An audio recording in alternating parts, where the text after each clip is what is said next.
Hi everybody, my name is Joey and I'm the Perfect Score Tutor. I've gotten perfect scores on both the SAT and the ACT, but today I'm here with the AP Precalculus sample exam. I wanted to work through some of the multiple choice questions so you feel prepared for exam day.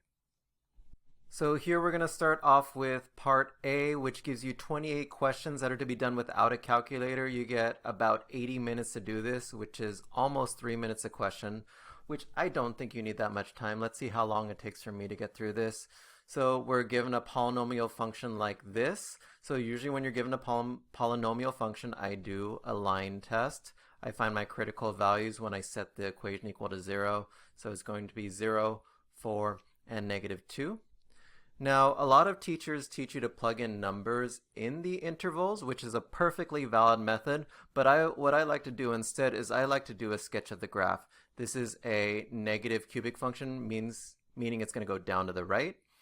All these roots are of multiplicity 1, so it's not going to bounce or do anything weird here. They're just going to cross through. So this part of the graph is positive, this is negative, this is positive, this is negative. And the question is asking when my polynomial is positive. So it's going to be -infinity to -2, and then 0 to 4. And it's going to have the closed brackets because we're also looking for where our function is equal to 0. So it includes these critical values.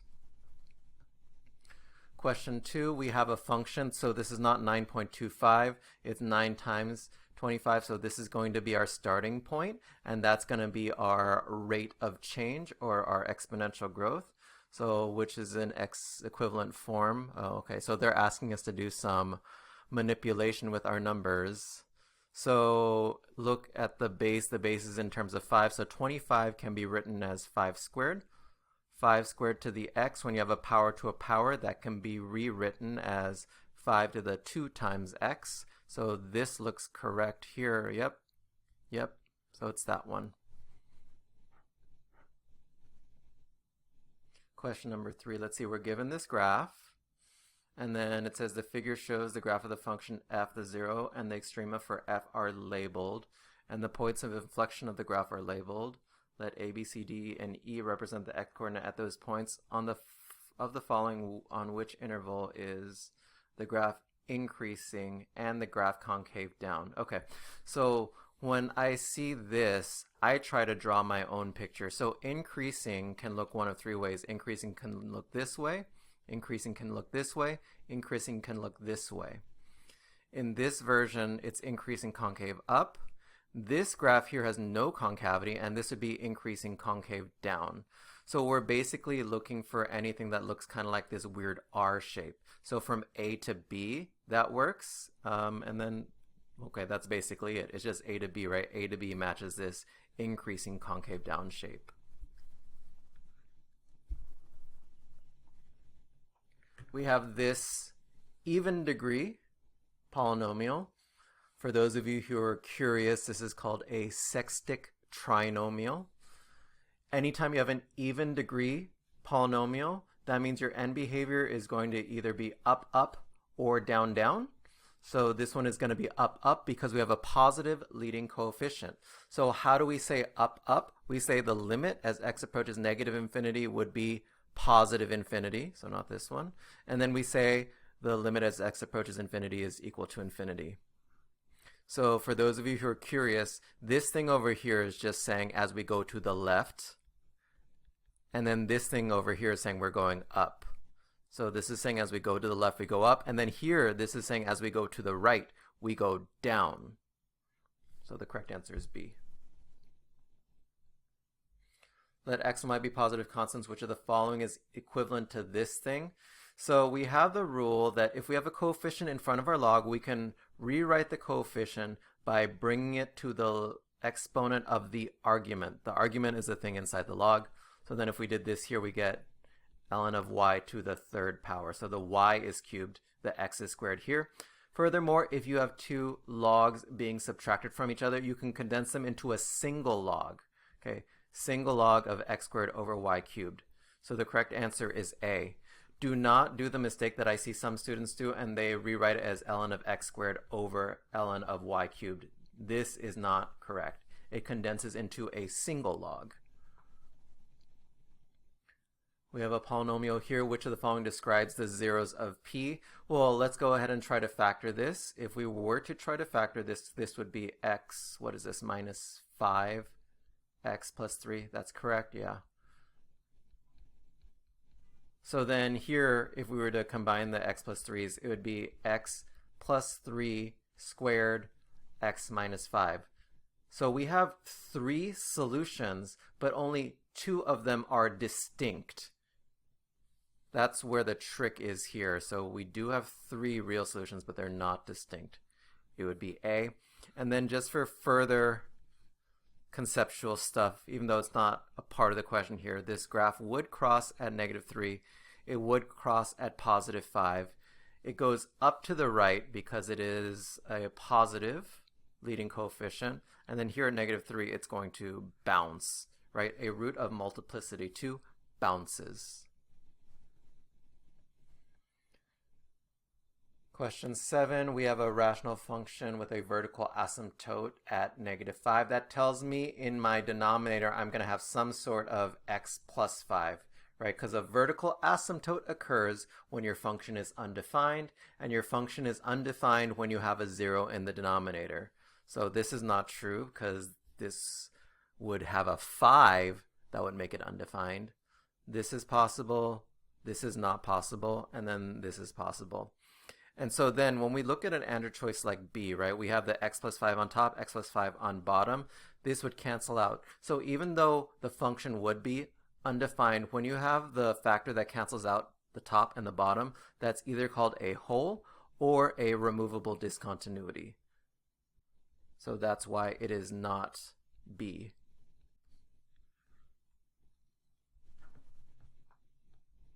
Number 8, we have a graph. It is a sinusoid. Sinusoid is just a fancy way of saying a sine or a cosine graph. They want the period of f. So the period is you just pick any point and then you finish a full up and down cycle. So what is the distance from start to finish? It is just 4 units across. Don't know why they gave you 3 minutes for that question, but that was pretty easy. Here we have an interesting graph. And so they are trying to translate the graph. So this means everything moves 1 to the left. People make the mistake of moving 1 to the right, okay? 1 left and then 2 down. So then 1 left and 2 down. So that means this shifts over here. 1 left and 2 down. This shifts over here. Da da da da da da da da da da da da. There you go, something like that. Yeah, so then it'd be A. So notice how in this one I didn't have to do the whole graph, right? Even if I just took that little line segment and moved it over, I could see that it fits right there. Number 10, we have an exponential function where a and b are positive constants. We have selected values in the table, and which of the following is true? Oh, okay, it's asking is it exponential decay or growth? Notice how my y values are getting bigger and bigger and bigger, so definitely growth. And why does something grow? Something grows when your exponential base is greater than 1. So then the correct answer is D. The only other correct answer would be A. So A would also be true. This is the definition of exponential decay. B and C are just illogical answers. Number 11, we're given 2 functions and they want f of g of x, or you could also see this fog of x. So 2 ways of expressing the same thing. That means we're going to take this g function and we're going to plug it in for every x that we have here. There's only one x there. So then this would be equal to x minus 3 over x squared plus 1. And so when you have a fraction that's raised to an exponent, we can raise both the numerator and the denominator to that exponent. It's like distributing that exponent. And then furthermore, be careful when you distribute this. This is not x squared plus 9. We have to remember to FOIL. So if we FOIL it out, we actually get x squared minus 6x plus 9 plus 1. So this is nice because they didn't have us add everything into the common denominator.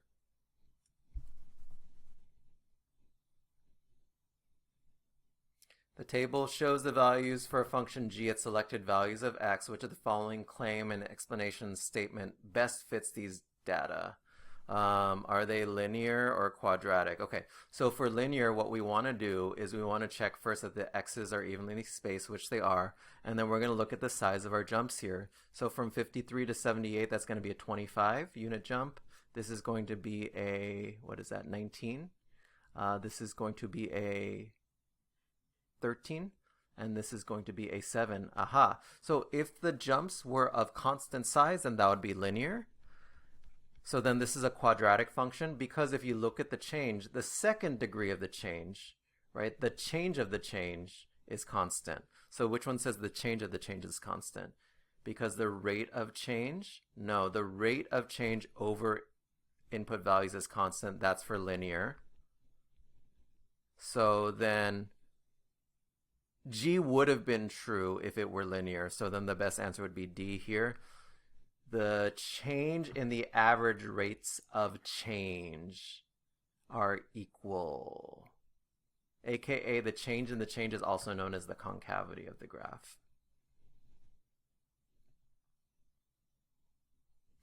This is your trig identity. So sine of 2x, if you don't remember, sine of 2x is equivalent to 2 sine x cosine x. So which one's equal to 2 sine x cosine x? Well, they put a 7 here. So if I put a 7 here, then I'm going to multiply a 7 here, which makes it equal to 14 cosine x sine x. Here, multiplication, the order doesn't matter. Now, if you're stuck on this one and don't remember it, you theoretically could derive it from your sine angle addition formula, right? We're going to do sine of x plus x. And if you do that, you would get sine of x cosine of x, sine of the first times cosine of the second, plus sine of the second, this is the second x, cosine of the first. So you see that if you had an a and a b here, they would switch signs, but since it's an x and an x, it actually doesn't matter which one it is. So that's how you get that sine of 2x is equal to 2 sine x cosine x.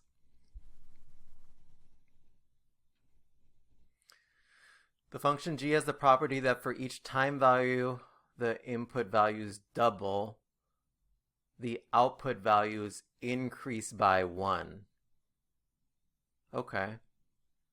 So for each time input the units double, the output values increase by 1. I could come up with a table maybe that matches that scenario. So for example, I do 1 and then 2 and then 4 and then 8. So 1, 2, 4, 8. Maybe it'd be like 5. Oops. 5, 4, 3, 2, right? I'm doubling the input, which is the x, and then I'm increasing. Oop, I didn't increase. My bad. 6, 7, 8. So then it would grow in a concave down fashion, right? The x's are getting further and further apart, and then the y's are increasing slowly. So this would be an example of our log graph.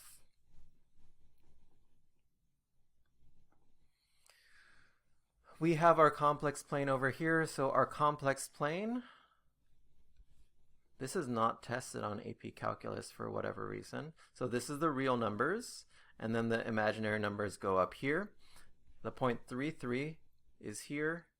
So then we care about the length of the origin to that point. Since the x and the y are equivalent, you have a 45, 45, 90 triangle, meaning our distance is 3 root 2. And then we're going to look at our angle over here. Our angle over here is 45 degrees, which is also pi over 4 radians.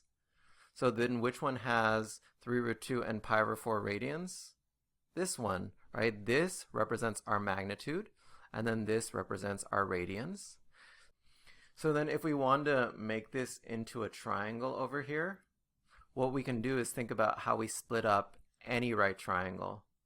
So a right triangle, if you have the hypotenuse is equal to r, and you're given the theta over here, the horizontal component is r cosine theta, and then the vertical component is r sine theta. This is a magic triangle that should help you for a lot of the trig or the polar questions. Now, since we're doing the complex plane, the vertical component is also going to have an I component involved. So basically, that's how we get this thing over here, right? The cosine of the theta is our x leg, and then the I sine theta is our vertical leg.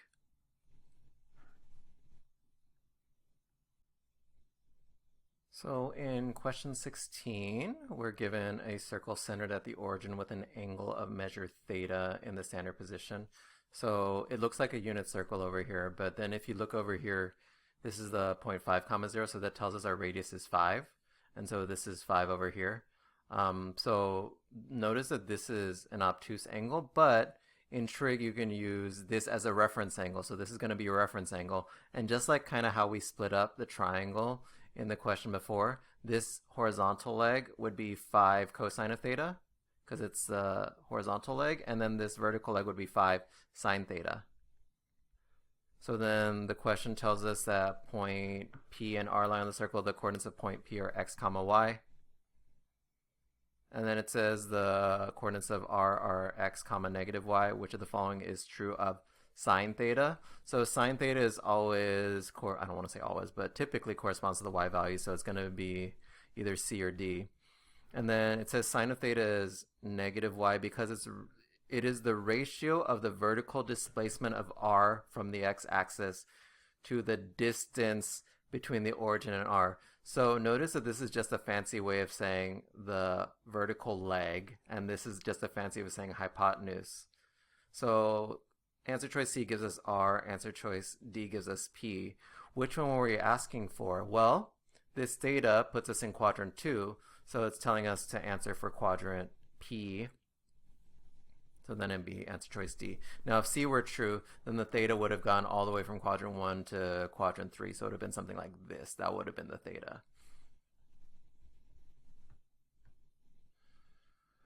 Question number 17, we're given this function and it is vertically dilated by a factor of 2.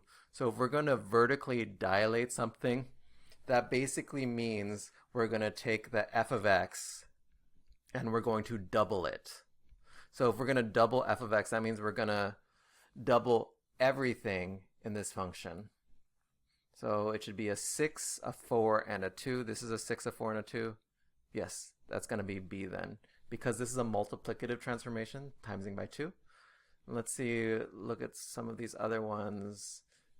This is multiplying each input value by 2, so we multiply each input value. That would be a horizontal dilation by a factor of 1/2. Remember that anything on the inside does the opposite, so it'd be cutting it in half.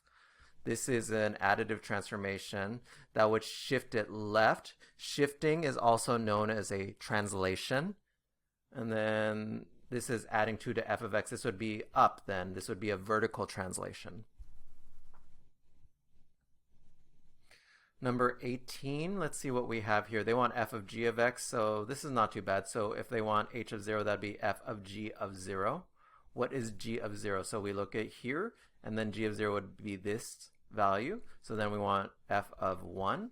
So then we go from 1 here. That's our input now, and then our f of 1 would be negative 2.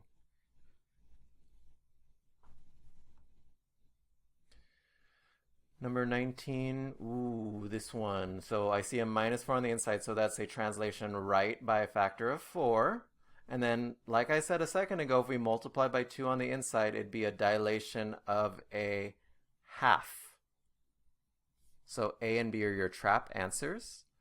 And C is also a trap answer because it's saying it's translating it by -4, but no, it's going to be opposite direction. So it's a translation by +4. That's a double whammy there. 20, this is a trig function. So here we got to use all our answers. So is it a trig? Oh, sorry, is it a sine or is it a cosine? Well, let's look at the cosine value first. So a cosine value would start at its peak. So it'd either start here or here. And notice that this would be a shift rightwards of pi over 2, and this would be a shift leftwards of pi over 2. And neither one of these has a pi over 2 in here, so it's neither one of those. And so let's look at a sine graph. A sine graph would start at the midline. So here the top is 2, the bottom is -4, so the midline would actually be here at -1. So where does the sine graph start? It starts here, or it would start here. Right, that starts at the midline going up. So the sine graph, instead of shifting over the entire value, has shifted over right by pi over 4. So if we're shifting right by pi over 4, it would be c, right? Because a minus inside the function shifts it to the right. What are all these other things? Well, the 3 is the amplitude, so that's how far it is from the midline to the peak. This 2 is a horizontal compression. So your normal period for sine is 2 pi, but this one would be 2 pi over 2, so that cuts it to pi. This is right pi over 4, and this would be down 1.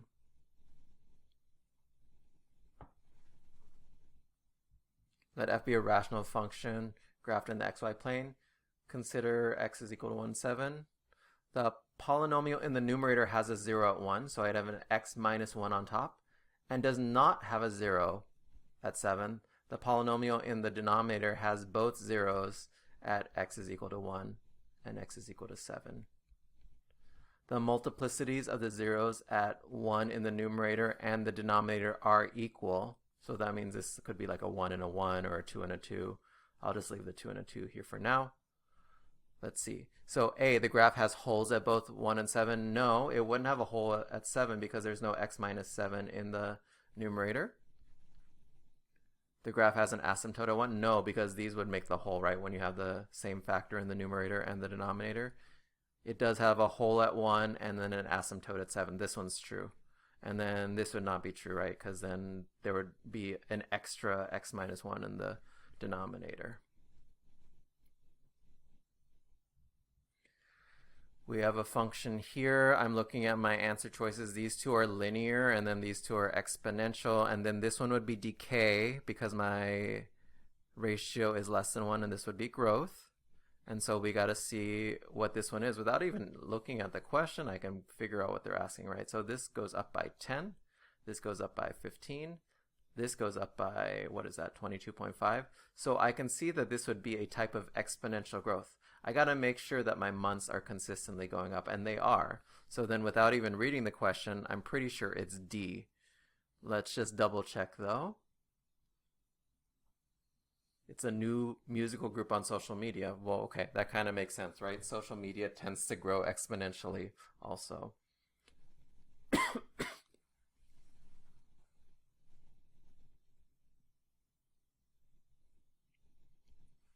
This one looks complicated. They love to throw in random letters here for you.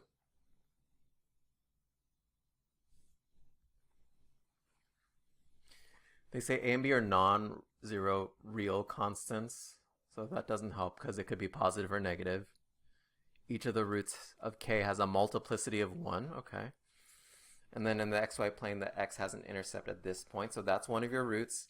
And then another 0 is this complex number. So this one's actually not as bad as people think it is, but if you have this number minus some factor of I, well, then the conjugate is also going to be an answer. A is not necessarily true because a complex conjugate does not result in an x-intercept. The equation has 4 real solutions. No, because this has 4 solutions in total, but your complex roots come in factors of 2. So because you have 1 real solution already, and you have 1 complex ones, that means you're going to have 2 complex ones, meaning you're going to have 2 real roots. And then the graph of k is tangent to the x-axis at this point. So tangent to the x-axis means it's going to like bounce like this, and it's not going to bounce like that because it says each of the roots has a multiplicity of 1. So if it has a multiplicity of 1, it would cross through the x-axis. So a better word here would have been intersect.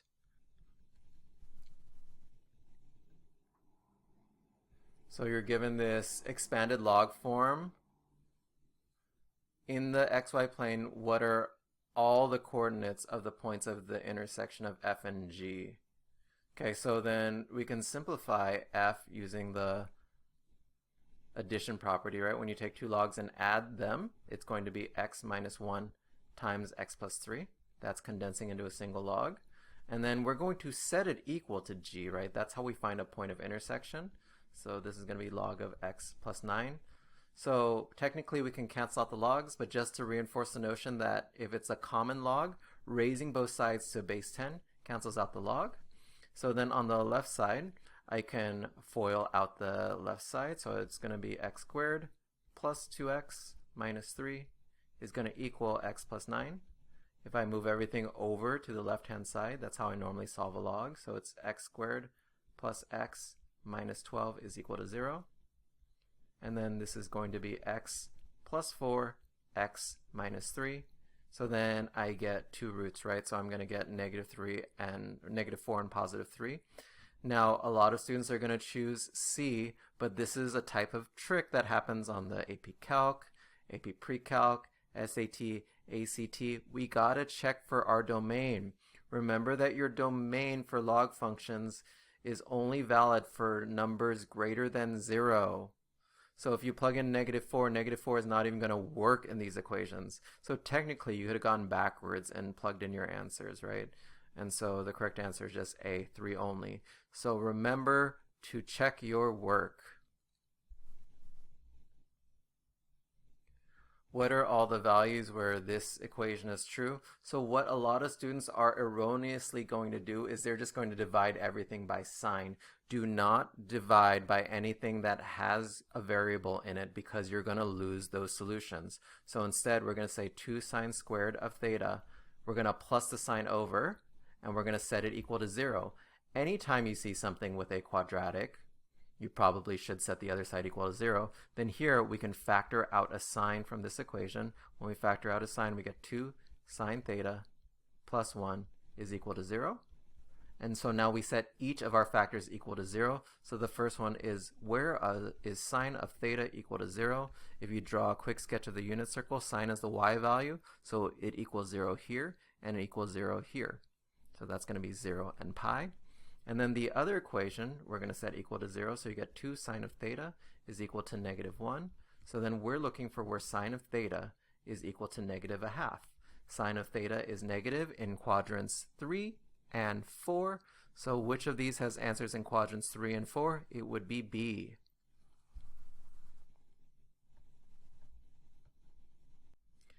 We have our lovely rose petal over here. And fortunately, they gave us the graph of the rose petal. So this 4 represents how far away this petal is from the pole or the origin. And this 2 theta tells us the number of petals that we have. So when we have an even number inside our sine or cosine function, we get double the number of petals.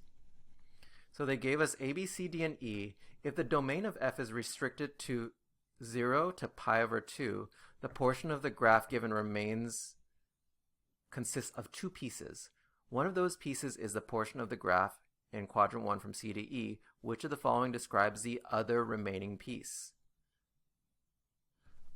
So if we were to sketch, right, if cosine starts at 0, we would sketch from here to here to here to here to here to here to here. That's what they're talking about. So I think a way of answering this question is maybe doing a rough sketch of what a cosine graph normally looks like when you're graphing cosine with respect to theta. So if this is my theta over here, then my cosine graph would start at 4, it'd go down, and then it'd go back up. Notice how this is a 2 theta over here? This 2 theta means I'm going to cut my period in half. So my period now, which was once 2 pi, becomes pi. So notice they just want the portion from 0 to pi over 2. Well, if I'm graphing the portion from 0 to pi over 2, 0 to pi over 4 would be positive, but then pi over 4 to pi over 2 would be negative. So thinking back to this graph over here, this is the graph from 0 to pi over 4. Notice how when it is positive, it stays in quadrant 1. Now, if the graph had continued to be positive, then it would have stayed in quadrant 1. But when something is negative, the polar graph would go from quadrant 1 to quadrant 3. So what's happening here? This is saying the distance from the pole is increasing, increasing, increasing, increasing until it gets 4 units away, and it would be in quadrant 3. So it would be this graph over here from E to D. Well, why isn't it from E to A? Let's think about that. So if I were to plot a point here and I wanted the negative R value this C would correspond to A. If I wanted a point here that corresponds to its negative R value, they did this nice little line here, so that would correspond to here. This would be the negative point of that. So then if I want here, this is the point that I drew, right? The negative point would actually correspond to here on the circle. This negative point would correspond to here on the circle. This negative point would correspond to here on the circle. So technically, this is the graph that would go from completely clockwise without going negative, right? So, but because I'm having to invert my point, then anything that would finish filling out this quadrant 1 ends up in this part of quadrant 3. Hopefully that makes sense. There are other ways that I could try to explain it if you want to ask more specific questions, but the correct answer here would be D. So in question 26, we're given this graph of 4 cosine 2 theta. So this is known as a petal curve. This 4 represents how far you are away from the pole or the origin. And then this 2 theta gives you your frequency. When you have an even frequency, you actually get double the number of petals. So because this is 2, you get 4 petals. So the question gives you 5 points A, B, C, D, E, and they're trying to restrict the domain from 0 to pi over 2. So the portion of the graph that remains consists of 2 pieces. One of those pieces is the portion of the graph from C to E. So one piece is over here. This is the piece in quadrant 1. Which of the following describes the other remaining piece? So this one's a little bit confusing because some people might want to be like, well, isn't it this piece or isn't it this piece over here? Because that would be logical, right? You just keep going over here. But let's think about what the graph of 4 cosine of 2 theta looks like when we're graphing with respect to theta. So the normal cosine graph goes like that. Given that this is 2, that means the period of the cosine graph is 0 to pi. That means this is pi over 2 right here. That means the graph of cosine of 2 theta is going to cross from positive to negative at pi over 4. So remember that when you cross from positive to negative in the polar plane, you cannot stay in the same quadrant. A negative value on the polar plane ends up being 180 degrees across from where it started from. For example, this is the point 4, 0, right? If I wanted to graph negative 4, 0 in the polar plane, I would just go over here from point C to point A. Similarly, if I wanted the negative version of this point, I would just kind of trace this line and end up over here. So let's, for a second, think about, well, what if it were positive, okay? If I just kept graphing this graph positively, then it looks like my distance from the pole is decreasing, and then it's going to continue to increase as I go from pi over 4 to pi over 2. This would be if I continued in the positive direction. But now let's graph all the negative versions of that point. So for example, this point, if I wanted the negative one, would correspond to this point over here. This point, if I wanted the negative one, would correspond to this negative point over here. And then this point, if I want to make it negative, goes 180 degrees across this way. So if I were to continue graphing this curve, it would actually go from point E to point D. So then that would be the answer over there. I figure that this is important enough of a question that I'm going to show you how to do it on the calculator so it makes a little bit more sense. So 4 sine of 2 theta, right? So this is the, it's cosine. So this is our graph, right? And notice here you can actually restrict it to here and here. So 0 to pi over 2. You can do that and see that that's why this is the shape. Or if you want to practice a little bit, you could go from 0 to b and add a slider. And you can see that as you kind of increase your length, right, this is where the graph is going. And that's because if you had made it positive, it would make this shape, right? But I'm trying to flip this shape over, and when I flip it over, it's a 180 degree rotation. 27, you're given another sine function. So let's look at this, right? So they give us some sort of midline. They give some sort of amplitude. and then they give some sort of frequency. Well, what are we told? Oh, well, we're told the center of our bicycle is 12. So that's going to represent our midline. So that's going to help us narrow down the choice here. And then it's either going to be 8 sine t or 8 2 pi t. So let's figure out what our period is. If a patient pedals 1 revolution per second, so our period is going to equal 1, and our period is going to equal 2 pi over b. So this b represents our frequency. So then if I solve for b, so then b is just going to equal 2 pi. So then your correct answer here is D. 28, consider the polar function where this is true. So if you remember your polar graphs, remember that anything with a positive sign is going to end up with the bulk of the shape pointing in the positive y direction. How positive is it? Well, the maximum value of sine is 1. So then the maximum value of this function is going to be 3. In the opposite direction, at 3 pi over 2, sine becomes negative 1. So then the lowest value of f of theta would be negative 1.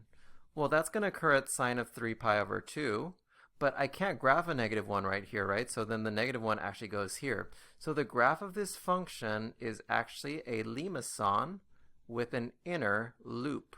So it's going to cross through like that. So then let's figure out which of these is true. Is the distance increasing for 0 to pi over 2?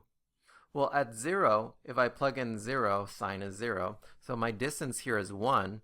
And then look at this, my distance up here is 3. So the distance is increasing because what? Because f is positive. That's true. F is positive and increasing. This is all true. Let's look at some of these other ones to see why they might be false. The distance is increasing for 3 pi over 2 to 11 pi over 6 because f is negative and increasing on the interval. No, it's actually not. It is, the distance is increasing, but even here, f is going to be positive on that interval. Right? If it's in quadrant 4 and it's positive, then the graph will appear in that quadrant itself. The distance is decreasing for 0 to pi over 2. No, that means it get closer to the pole here. And then the distance is decreasing. No, the distance is increasing, right? Because it's getting further away from the pole or the origin.